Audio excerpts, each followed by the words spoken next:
Hello. As we enter the fifth session and the field of openness, I'd like to share a little bit about one of the strategies that very subtly we can use to avoid the journey.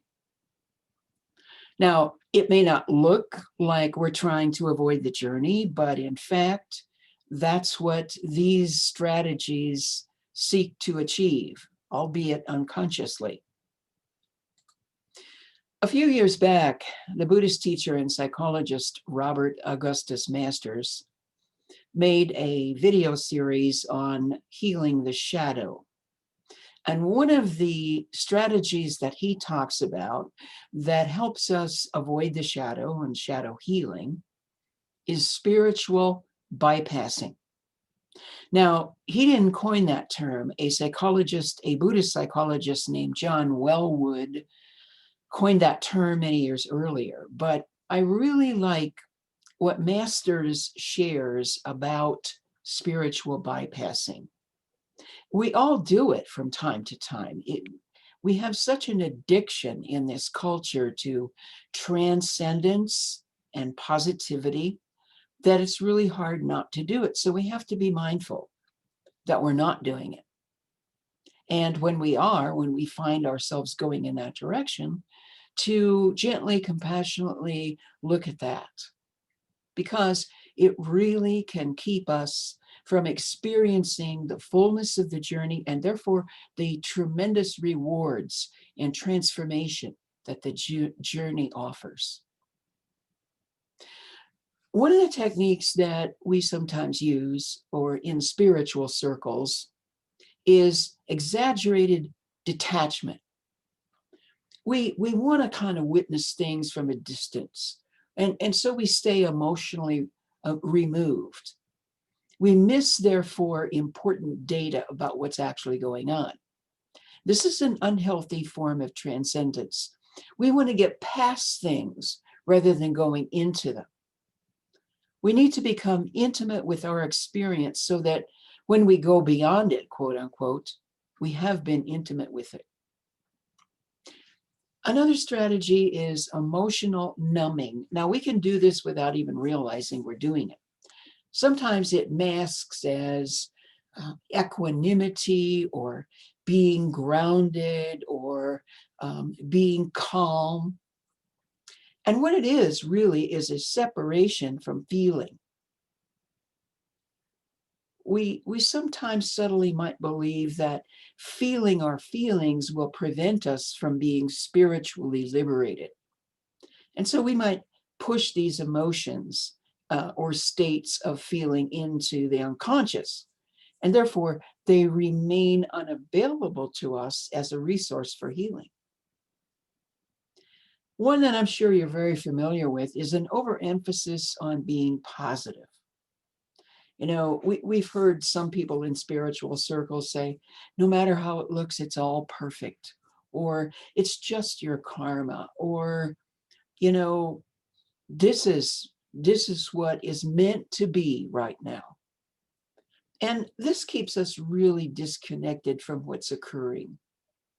We might talk about oneness and yet not really understand that we're far from oneness because we're dividing everything into positive and negative. There's so much healing potential in what we might label as negativity. Still, another strategy I know you're familiar with is anger phobia. Anger gets trashed or shamed. It's equated with aggression or ill will or hostility. And when we treat it that way, we don't have access to it as a resource. Remember, all of these so-called negative emotions can be tremendous resources for the healing of our past and for helping us navigate the present and the future. And so when we have anger phobia, we try to be nice, make peace at any cost. Truth is, we need to get intimate with our anger, not get away from it. Anger isn't the problem. It's what we're doing with it. Everybody has anger because it's part of our of our emotional makeup. It's part of who we are as human beings. Yet another strategy, and if you've struggled with issues of codependency, you know this one: blind compassion. We become averse to confrontation. Well, I just want to make peace, you know? This is a form of anger phobia. Someone treats us abusively, and we make it about us. We blame ourselves. And that leaves the other person unaccountable for their actions. We make excuses for them, perhaps, all because of our fear of confrontation. Makes us wishy-washy and incapable of taking a stand where a stand needs to be taken. The great Buddhist teacher Chogyam Trungpa called this idiot compassion. You know, there's compassion, but idiot compassion is when we feel the compassion, but we don't have boundaries. We don't set limits. Speaking of which, not having boundaries is yet another strategy for spiritual bypassing. Anger phobia is very unhealthy for us on many levels, but especially around having our boundaries.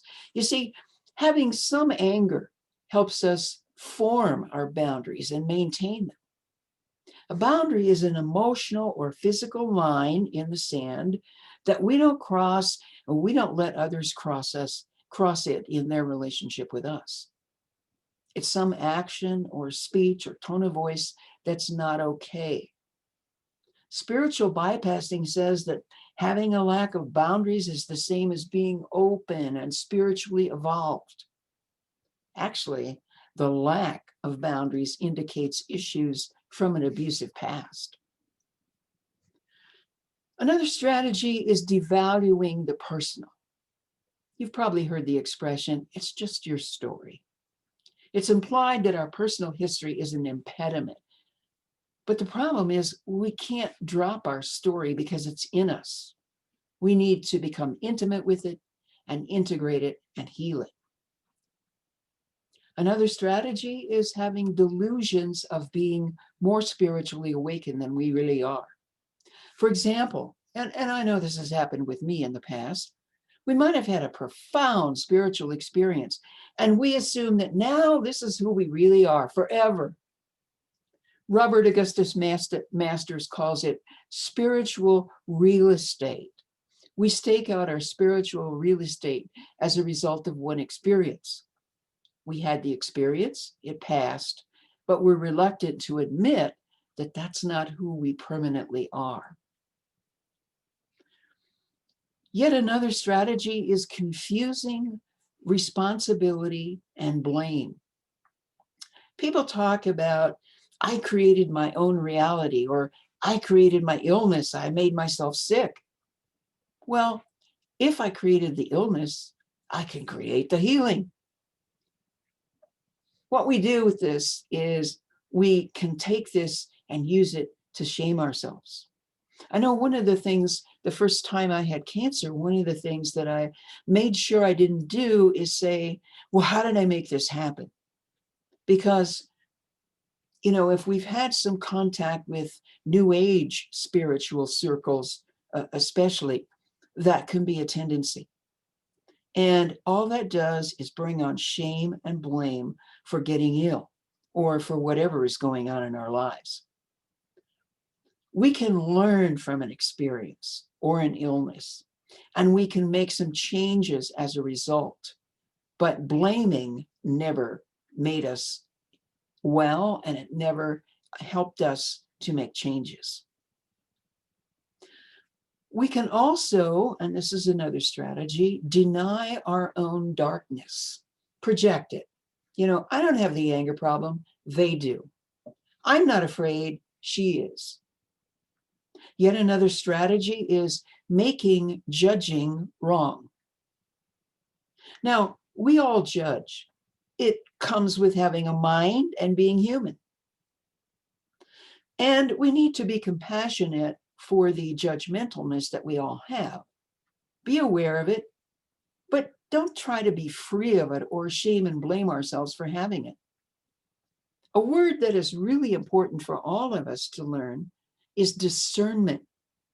How do we be discerning? And to be discerning, we might have to make some judgments. We might have to say, this is wrong, this is right.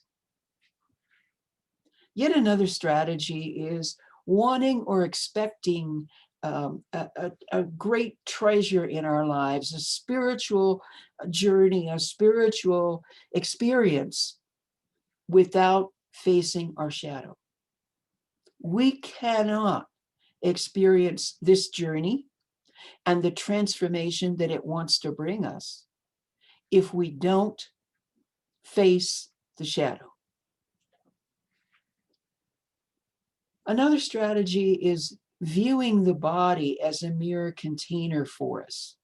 You know, it's kind of an incarnational inconvenience. So we sort of go in and out of the body. Body's just a housing project. And this happens when we really resist being embodied and grounded. Now, I don't want to say that men are the ones who tend to be the most disembodied, because women, very much so, can be disembodied and ungrounded. But men are so programmed in this culture to know things, to develop their intellect. And sometimes they can really split off from the body and from the emotions. But that's a warning for all of us to just pay attention. That's one of the reasons that we put embodiment exercises in this course. Spirituality that's not embodied, from my perspective, is not spirituality. It's simply disassociation, or dissociation, I mean to say, excuse me, the disowning of the body. And then finally, another strategy, and there are many more than the ones I've mentioned here, is assigning a negative connotation to attachment. We're all attached. We're attached to people, we're attached to things, we're attached to activities, as we found out so vividly in the pandemic lockdown. The truth is, there is no compassion without attachment. We talk sometimes in our work about the power of heartbreak, how our hearts need to be broken open in order to be more compassionate, in order to make the spiritual journey, in order to experience transformation.